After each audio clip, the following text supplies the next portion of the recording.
They came from humble beginnings, from all over the country and all walks of life, ordinary people. But through hard work, discipline, and dedication, they became extraordinary. They are pilots, scientists, engineers, doctors. From thousands of applicants, these few were chosen. Through years of training, sleepless nights, and personal sacrifices, they keep flying through triumph and tragedy, learning from mistakes and accepting the risk. They keep flying. America has launched. They do it for the necessity of exploration, for scientific discoveries, for the next generation, to ensure that humanity has a path forward. They represent the best of our nation. They are NASA astronauts.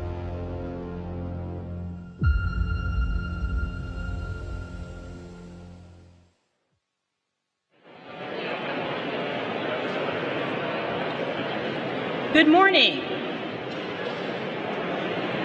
Good morning, everyone.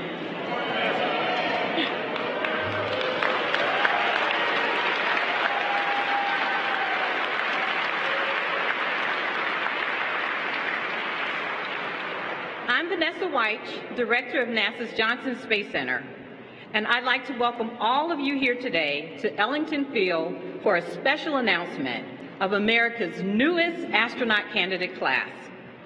NASA's Johnson Space Center is the home of our nation's human spaceflight programs. This past November, we celebrated our 60th anniversary here in Houston, a tremendous milestone in the history of the U.S. space program. Johnson has served as the hub for America's Astronaut Corps, International Space Station mission operations, the Orion and Gateway programs, and a host of future spaceflight developments. Our Astronaut Corps puts the human in human spaceflight. And every few years, we have the opportunity to add to those select few who get to fly in space. These NASA astronauts will plan, train, and fly missions to the International Space Station and to the moon under Artemis, and eventually on to Mars. And after today, Johnson will be the new home of the individuals we introduced to you. More than 12,000 people applied to be a part of this astronaut class, and it takes a team of people to review applications and make selections. I'd like to thank all of our employees who helped with the selection process. These candidates studied hard, worked hard, applied to be a NASA astronaut, and have gone through our extensive selection process.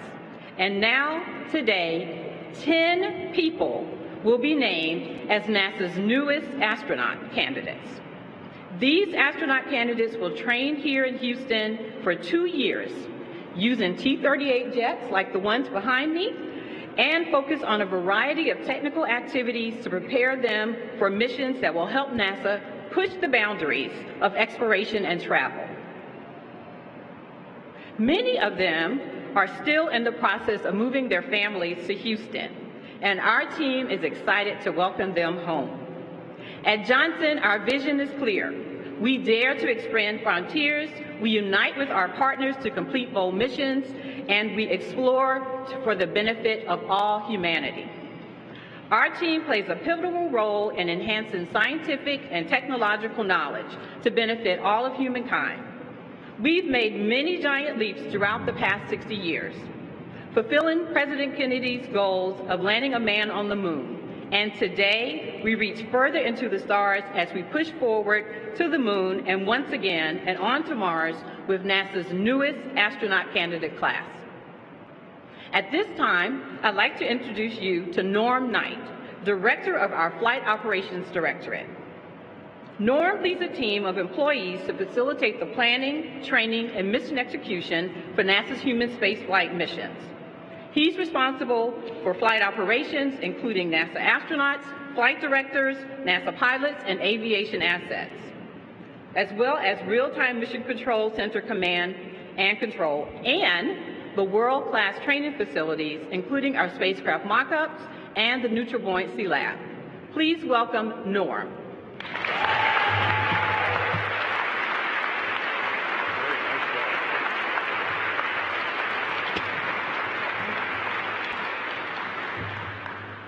Thank you, Vanessa, for the kind introduction, and good morning, everyone. It is a great time to be in the space business, and it is a great day to be at NASA. So I know you are excited to meet NASA's newest astronaut candidates, so let's bring them out. These are your NASA 2021 astronaut candidates. An Air Force pilot from Divide, Colorado, Nicole Ayers.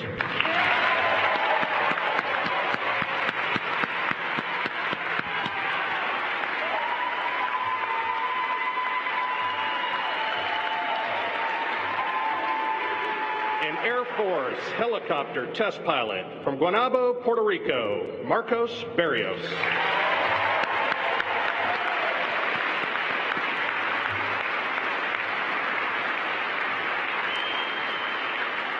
A bioengineer and Team USA track cyclist from Gilbert, Arizona, Christina Birch.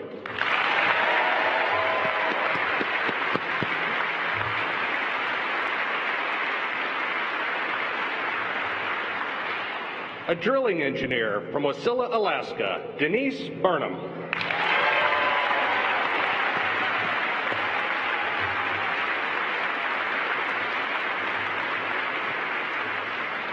A NASA Langley research pilot from DeBerry, Florida, Luke Delaney.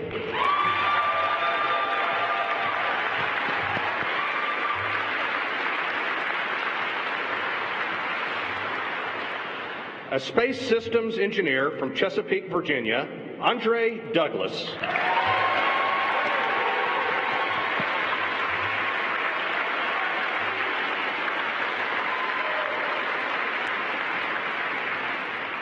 A Navy test pilot from South Windsor, Connecticut, Jack Hathaway.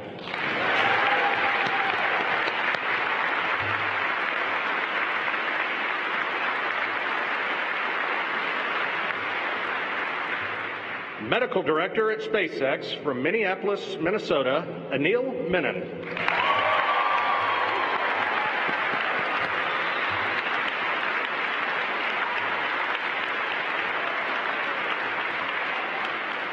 A physicist from Potomac, Maryland, Christopher Williams.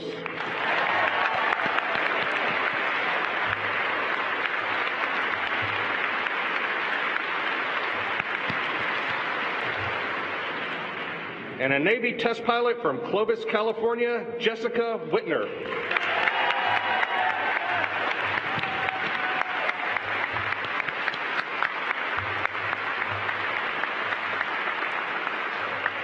Congratulations to the 2021 NASA astronaut candidates. We welcome you to the NASA family and look forward to seeing you train and fly as NASA astronauts. Let's give them a big round of applause.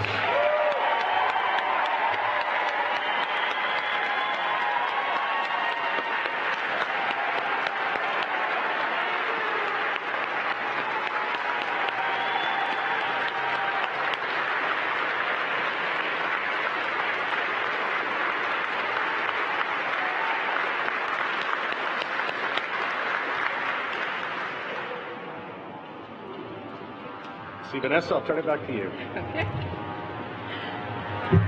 Thank you, Norm, and congratulations to all of our astronaut candidates. Now I'd like to introduce the Administrator of NASA, NASA Administrator Bill Nelson, who is leading our agency into the future. Senator Nelson has served in public office for over 4 decades, first in the state legislature and in Congress, then as state treasurer. He was elected 3 times to the United States Senate, representing Florida for 18 years. In 1986, Senator Nelson flew on the 24th flight of the space shuttle. The mission on Columbia orbited the Earth 98 times over 6 days. Senator Nelson conducted 12 medical experiments, including the first American stress test in space and a cancer research experiment sponsored by the university researchers. I introduce to you Administrator Nelson.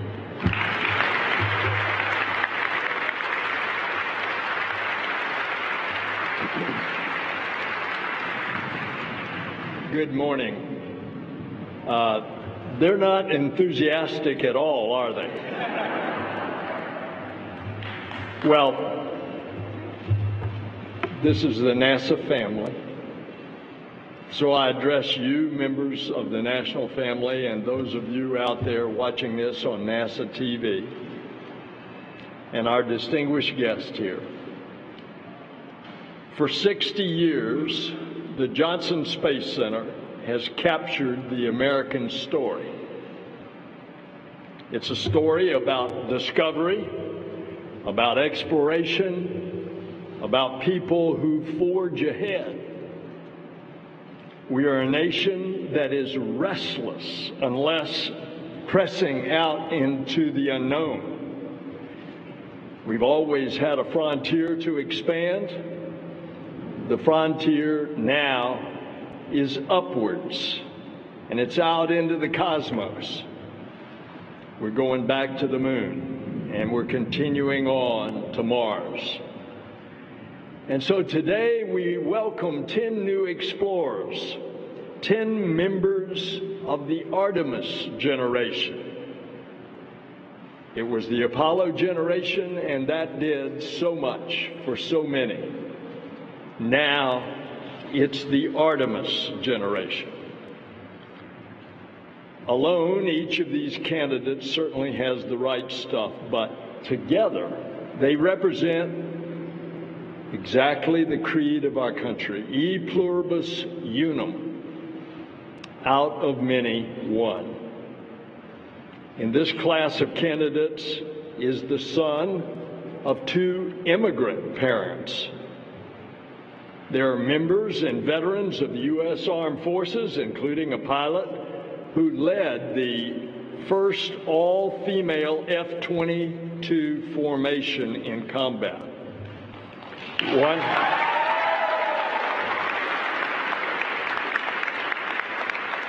One candidate led on-site operations on drilling rigs in Canada and Ohio and Texas, and another is a former emergency medical technician and firefighter who became an assistant professor of medicine at Harvard.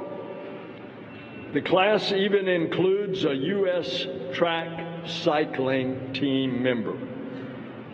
NASA astronauts embody the spirit of the American character, but each astronaut's candidate's journey is different. And that's the power of NASA. We unite people to explore, to discover, to dream. To the candidates, you've been selected not only to push the envelope of humanity's potential, you've been tasked to carry out the hopes of a nation. And that hope is found in the twinkling eyes of a child when they dream of soaring upwards. It's felt whenever the Lord is speaking.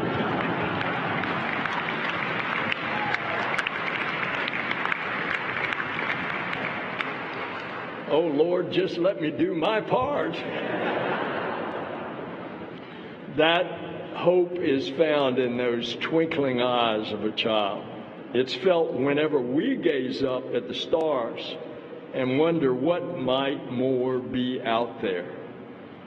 It's what we're going to do when we look through that telescope that we're launching on December the 22nd. Generations of astronaut candidates have trained here at Ellington Field. Many have explored the heavens, and they carried America's aspirations during every mission. And it's a sacred duty. It now belongs to you. So good luck in your training, and may God bless you. Now, it's my honor to introduce a couple of more explorers. And is that the siren going off from lightning? Probably. NASA is venturing farther out into the solar system, but America is not going alone. We are partnering with space agencies from around the world. Today, we are joined by 2 United Arab Emirates crew members, Nora Al-Matrushi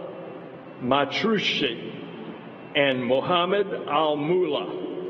Over the next 2 years, they will train with this class of candidates, and they will strengthen the bond between our 2 nations. Thank you, Nora and Mohammed. Where are they?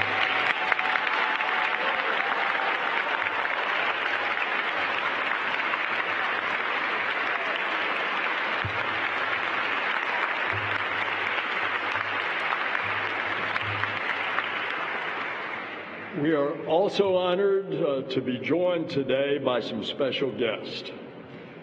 Please help me welcome the following elected individuals. Congressman Brian Babin.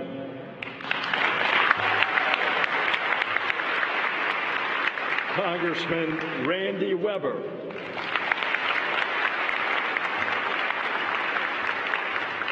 That introduction just cost you $5 billion more for the NASA budget.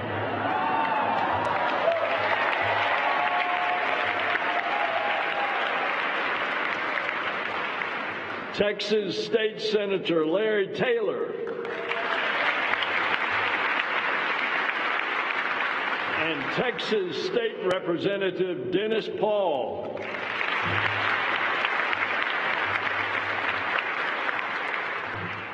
Thank you for the bipartisan support from the staff of the offices of Senator Cruz, Congresswoman Sheila Jackson Lee, who texts me as to why she could not be here. She's right there when it comes to NASA. Congressman Babin's staff, Congressman Weber's staff, Congresswoman Garcia's staff, and Congresswoman Fletcher's staff. Next, Congressman Babin of Texas. He's the 36th district. That's right here in this area. He's going to say a few words. Congressman.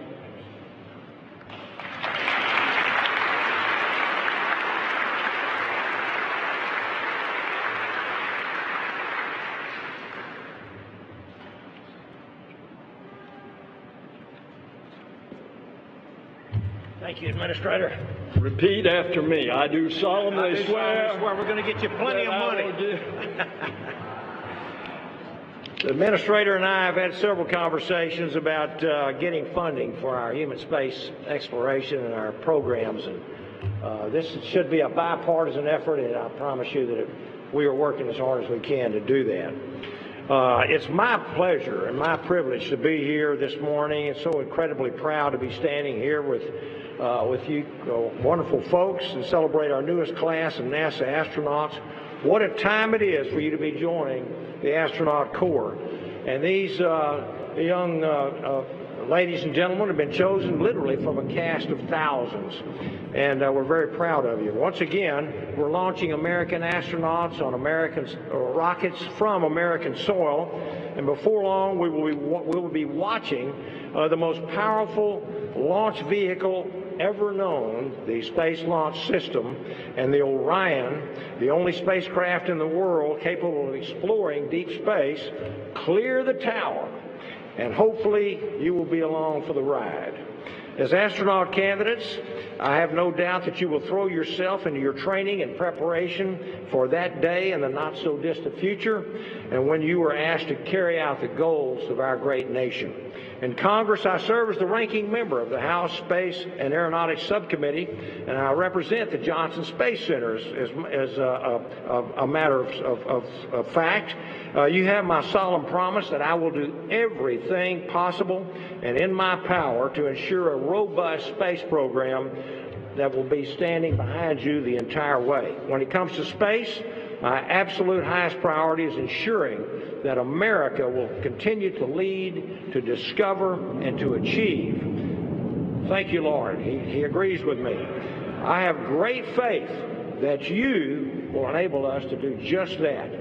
Famed Antarctic explorer Ernest Shackleton once said, "It is in our nature to explore, to reach out into the unknown. The only true failure would be to not explore at all." And wearing the American flag on your shoulder and your sleeve, you carry the hopes and dreams of our nation with you into that unknown. And so thank you for your willingness to explore. Congratulations on your selection, and I look forward to seeing great things from you. So, Mr. Administrator, thank you very much.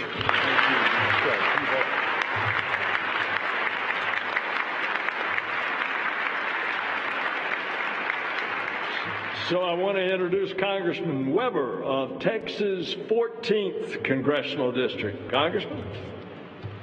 Thank you, Mr. Administrator. It is indeed a pleasure to be here. Thank you for those introductions. As regarding the $5 billion, you have my commitment.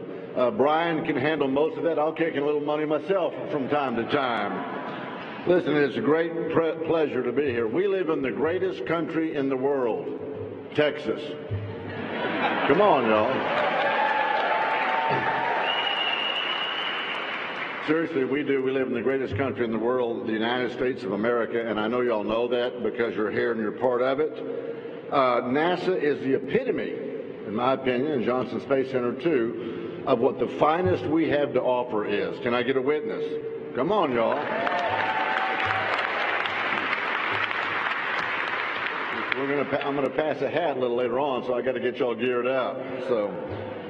JSC is helping lead that way. Director Vanessa White reminded us, by the way, of JFK's focus. Remember in '62 when he said we're going to put a man on the moon? Y'all, how many of y'all remember that? Some of y'all are old like I am. You remember that? Well, what if he said we choose to put a woman on the moon? We'd have been a lot farther ahead at this point, right? We'd probably be at Mars already, right, Director? Administrator? Well, NASA and JSC's record speaks for itself. I don't have to tell y'all. Y'all absolutely know that. That's why you're hearing such a great show of support. Their ability to focus and make goals, if you can make their goals, if you can pardon the pun, is out of this world. They're good at it, aren't they? Come on, y'all.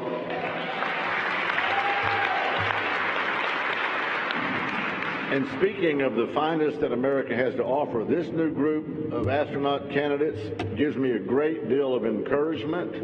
You know, I remember, Reed, we were talking in the back, and he said that he has never seen so much excitement in the country as there is right now. And I say amen. I coined a phrase that's called togetherism, NASA's togetherism. We're bringing people, groups, countries, we're bringing goals together, we're helping STEM, we're helping young people to get excited.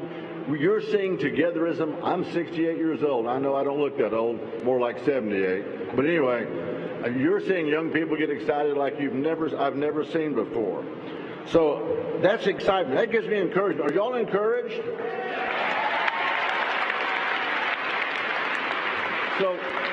So why is that important? I will tell you, ladies and gentlemen, that as America goes, the world goes. And I don't say that lightly.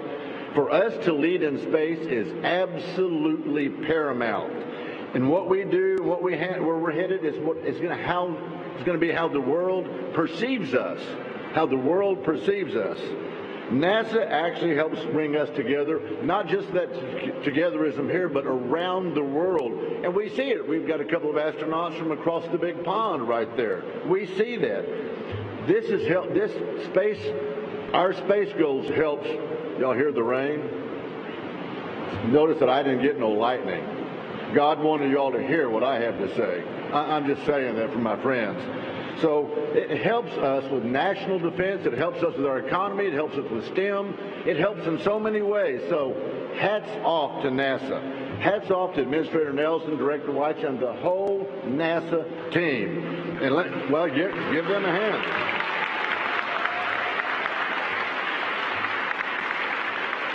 I do want to fix one thing Miss Vanessa said. She said the families are moving to Houston. Just so you all know, I'm the congressman from Galveston County. We are taking applications in Galveston County, families, just so they know, Norm. Seriously, we couldn't be more prouder. We couldn't be more prouder of y'all. and it's just an unbelievable day. Congratulations, hats off, good job, well done. We're looking for the best to come. Thank you, Mr. Administrator.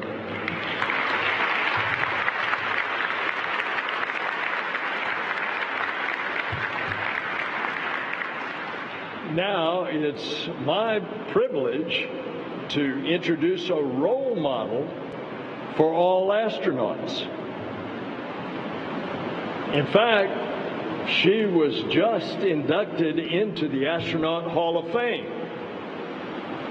Pam Melroy served as the pilot on 2 missions and the commander on another. And before that, she was the 3rd woman to graduate from the U.S. Air Force Test Pilot School. She's a trailblazer, a visionary, and a remarkable NASA Deputy Administrator. She, along with Bob Cabana, are great co-leaders with me as we try to forge a path in the future. Please give a warm welcome to Deputy Administrator Pam Melroy.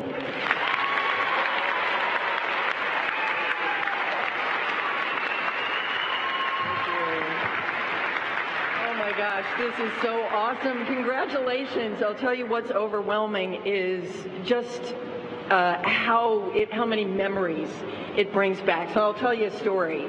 27 years ago tomorrow, I got the phone call. And I was a test pilot at Edwards Air Force Base. I was finishing up my breakfast in the kitchen, and I got a phone call from astronaut Dave Leestma, who was then the head of FCOD. And I couldn't believe it. My heart was pounding. I was really excited, and then I had to go to work. But the last thing Dave said to me is, and you can't tell anyone until we do the big thing. So I went, okay, can't tell anybody, can't tell anybody. I walked into my squadron, and all of my test pilot colleagues took one look at me and said, you got the phone call. I'm like thinking to myself, I'm fired already. I said, no. And they said, no, you can't hide it. Your face is lit up like a candle. And I know that you will all remember that phone call. And here's how I know. My ASCAN class, 1995, when we were trying to master the intricacies of the space shuttle, particularly the propulsion system, and we started to get maybe a little discouraged, what we would do is we would all go together over to Space Center Houston. And there was a movie called To Be an Astronaut. And it basically was the whole journey. It was from the phone call all the way through training to flying in space. And it just lifted our spirits and always made us remember that phone call was the beginning of the journey. So I know you're going to remember that moment too. It was an extraordinary experience to be a part of that generation of astronauts. My generation built the International Space Station, and that was a remarkable achievement and an amazing set of challenges. But I also want to point out that at that time there were 2 human spacecraft in the world, the Space Shuttle and the Soyuz, and that was it. In the last decade, thanks to NASA's previous investments, but also nurturing and sponsoring of American industry, now the envy of the world, we have multiple human spacecraft. So it's never been a more exciting time to embark on your career. And Artemis, that is so exciting. We cannot wait to see that first human-capable deep space craft since Apollo go on its maiden test voyage next year. But I just want to tell you that we're not going to rest on the laurels of the last decade. The administrator, the associate administrator, myself, all the senior leadership of the agency is very focused on building a blueprint for how we will explore with humans, not just to the moon, not just onto Mars, but figuring out the blueprint for how we're going to go into the solar system. That is what we are focused on right now. We're going to practice on the moon, we're going to learn, and we're going to push out. And that will be your generation. And I am so excited Congratulations. I can't wait to support you and cheer you on in your journey. And now I'd like to introduce our Associate Administrator, my former boss as the Chief of the Astronaut Office, former Kennedy Space Director, Bob Cabana.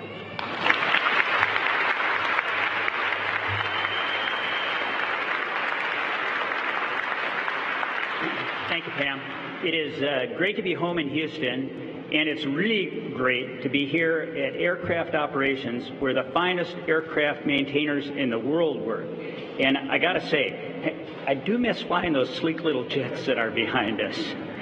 I can't believe it's been 36 years since I was where you guys are. And all my NASA career was in front of me. It was absolutely amazing. And I just got to say, congratulations to all of you. You know, when I think of what I went through and where you guys are now, it's just the world is in front of you. I am so glad I got selected when I did, because I'm not sure I'd have been competitive competing against all of you. You guys are absolutely amazing. And I'm really envious of what lies in front of you. You know, as we return to the moon in a sustainable way, paving the way towards Mars. We're going to establish a presence in our solar system beyond our home planet, and you guys are the ones who are going to get to do that. I think it's absolutely awesome. When I think back to my astronaut candidate year, one of the things that impressed me the most about it, that I enjoyed the most, it was the camaraderie of my class and the teamwork. And it was the people that we got to work with. I mean, when I had a question, I mean, my background was engineering and flying and being a test pilot, but I was working with PhDs in physics and astrophysics and oceanography, and that intermingling of thought and diversity was just absolutely outstanding. I was trained in geology by Dr. Bill Maltberger, who trained the Apollo astronauts in geology, and I really enjoyed that. You are just going to have a great time, and the only thing that's going to top it is when you get that first space flight, and that is going to be absolutely amazing. I was talking to Bob Benkin, who was chief of the astronaut office not too long ago before this all started, and I said, Bob, you know, he asked me how my job was going, and I said, I absolutely love it, Bob. Working with Senator Nelson and Pam is absolutely amazing. This is a critical time for our nation's space program. I said, but you know, I have not worked this hard or put this many hours in since I was chief of the astronaut office. And Bob can appreciate that, and so could the next person who I'm going to introduce. That was probably one of the most challenging jobs I had in my NASA career. And it's my pleasure now to introduce the current chief of the astronaut office, a distinguished naval aviator, test pilot, flew in space for 6 months on Expedition 41, led 2 spacewalks. He's an outstanding leader, a really nice guy, and my friend, Reed Wiseman.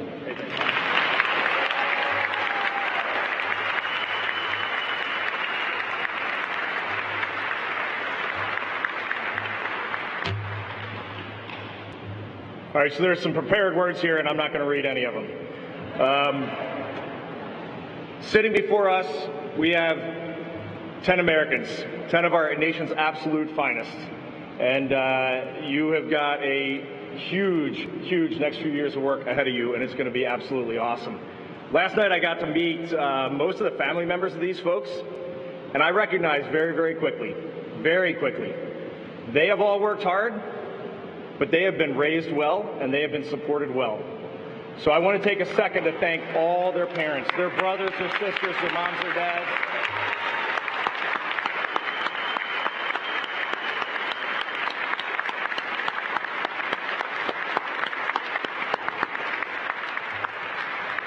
I want to thank their spouses, their children. I want to thank the uncle who stepped in and took over when he knew it was necessary. Like, these people, these families, getting to meet and interact with them, it warms your heart, and you know why our nation is good, and you know why they were selected. So I think we're just going to take a few quick minutes, because I want to hear from them. So we're going to start with Jessica, and you know, before I let you go, I do want to echo one thing that pretty much everyone has said. We are in the golden age right now of human spaceflight. We have private missions going out into low Earth orbit. We have the International Space Station conducting research, trying to better life here on Earth. We have the Artemis program going to the moon and then on to Mars. This right now, just take a step back with these explorers up here and recognize this right now is the golden age of human spaceflight. And with that, Jessica, when did you first become interested in being an astronaut? Yes, so I first became interested in becoming an astronaut at a very early age. I was that little girl in school who would play with rockets at the park by the house and loved science class. I loved to learn why and how things worked the way that they worked. I became a mechanic in an earlier life. And when I found out that there was a profession that combined all of these things, I was hooked. So I was hooked right from the get-go. Every step of my career from then on out had this goal in mind of standing here today as a NASA astronaut candidate with all of my teammates. I'm extremely excited to be part of this team, very honored to be standing up here today, and I'm really excited for all the things that NASA has planned for us in the future. All right, thank you.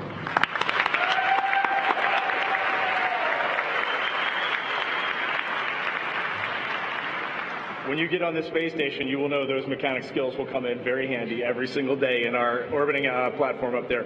Denise, who inspires you? All right, y'all. My mom is in the audience, so I'm going to put her on the spot. Yes.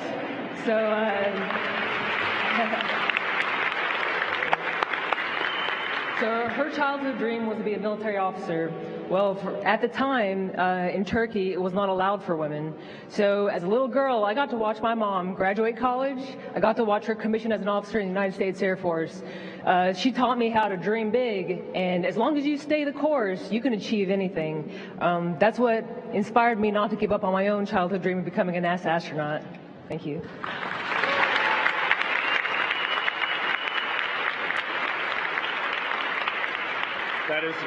That's awesome, Denise. Thank you. Chris, what were you doing before you got selected as an astronaut? Yeah, so before I got selected as a NASA astronaut, I was working as a medical physicist at the Brigham and Women's Hospital and Dana-Farber Cancer Institute in Boston.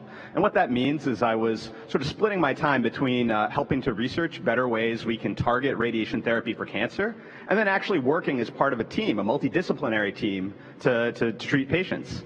And so while it's a little bit bittersweet to leave the incredible team that I worked with at the hospital, I'm just honored and incredibly excited to join the NASA team and these wonderful people to push human spaceflight forward.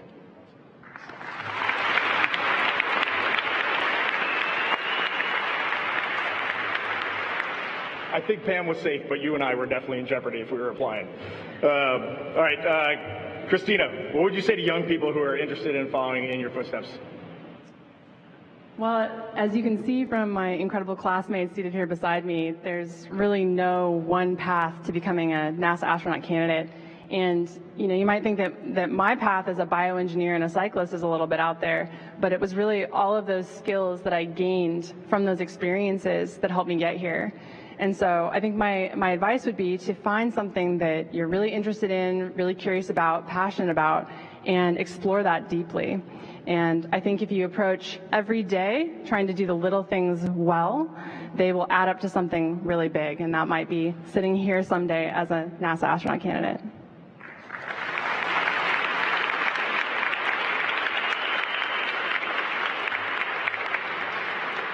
All right, Jack, what excites you about human spaceflight right now?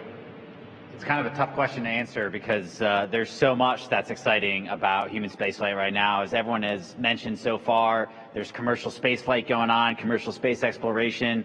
NASA's Artemis program is going on, potentially go to the moon and then on to Mars. There's just so much that's going on right now that's just so very exciting. I can't put my finger on one thing. I'm excited about it all. I'm excited about the speed that it's happening at. Who knows where we're going to be in 5, 10, or 15 years because technology is changing so quickly. There's so much support for the space program out there right now that we really can do anything in the amount of time that we have. And I'm just so excited with all my astronaut candidate colleagues to work with you guys to have this adventure and see where manned spaceflight, human spaceflight will take us. Thanks.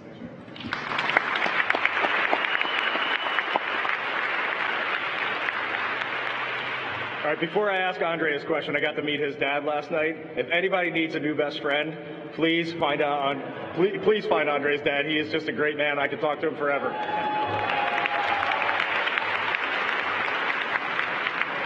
All right, Andre, sorry to put you on the spot. What does it mean to be a NASA astronaut? So, a NASA astronaut is not afraid of challenges or solving complex problems. They're explorers that are ready to unlock the secrets of our universe for the betterment of humankind. But most importantly, they are team players that collaborate with contractors, people, organizations, and international partners to further the benefit of space exploration.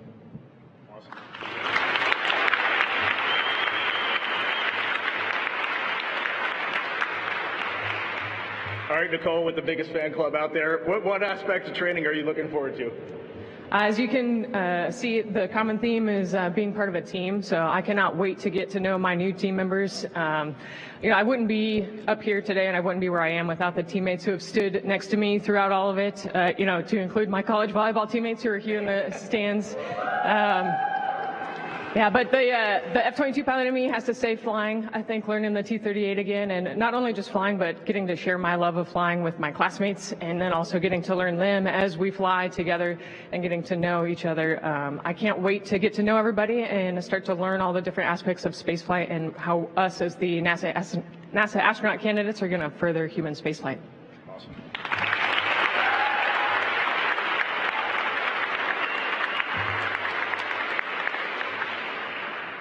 Marcos, what future missions are you most excited about and why?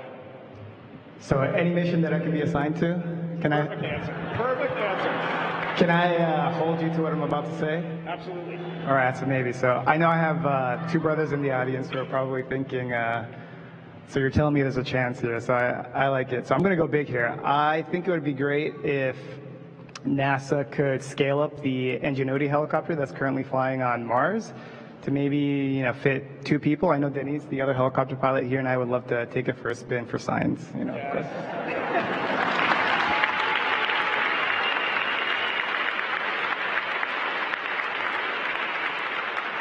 You can definitely hold me to that, and I will ride with you anytime. Luke, you come to us from NASA Langley. Can you talk a little bit about your work there and how it's helping our NASA missions? Yeah, absolutely. Since checking in over at NASA Langley, they've been doing all kinds of activities. We got advancement for aviation safety, space technology development, and a lot of atmospheric science work, a lot of research going on. Just taking apart in some of those airborne science missions, modifying aircraft with specialized sensors and instruments, going out there collecting atmospheric data at all regions and levels of the atmosphere. Ultimately, that data is being gathered, and it's going to inform decisions on climate change, the environment, and a better understanding of the planet. So going from that Earth science mission, coming over to the space mission with this team, just an incredible experience. Thank you.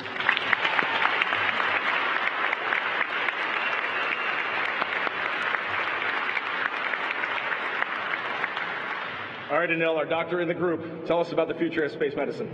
Future of space medicine. Let's see. Future of space medicine is really exciting, and what I'm excited about is all the opportunities that are rapidly expanding. I got my start here at NASA at Johnson Space Center as a flight doctor, and there was 10, 20 doctors at that time point. And then there was one spot that opened up at a commercial partner, and I was lucky enough to work there. That was 3 years ago. In those 3 years, I've seen medical students, residents, paramedics, physician's assistants all get opportunities, and those are jobs working in commercial space, working with NASA, taking care of astronauts. So as a future NASA astronaut, I'm really excited to practice medicine in space, share it with those communities and those people. But if I was looking at a career in medicine right now, I would be so excited, I would jump at it, and I would seriously consider space medicine because the opportunities are just limitless. And cue the thunder, please. Yes.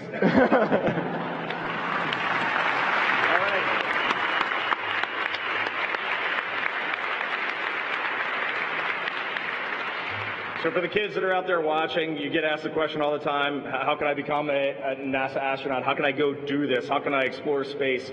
And if you're a kid growing up in America, the decision is easy. Find something that you're passionate about and go do it. It's as simple as that. We have doctors, researchers, engineers, scientists, school teachers, pilots, You name it, that is what a NASA astronaut is, a team player who is dedicated to improving life for every citizen of our nation and our world. With that, I'm going to hand it back over to Vanessa Weish.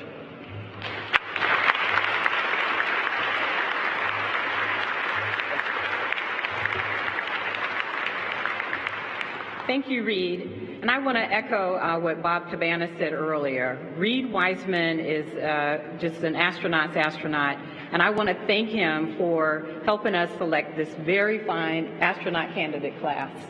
You guys are so very awesome.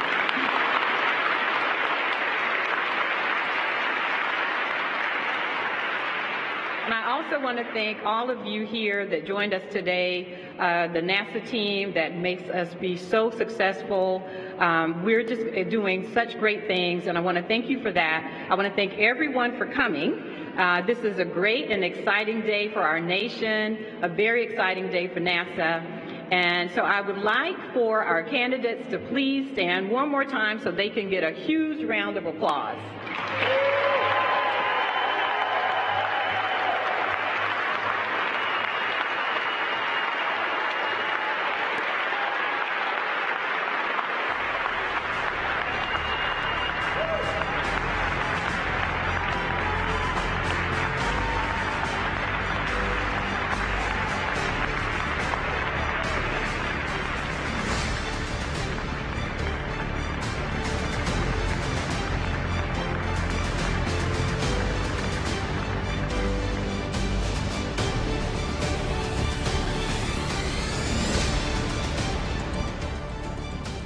Thank you.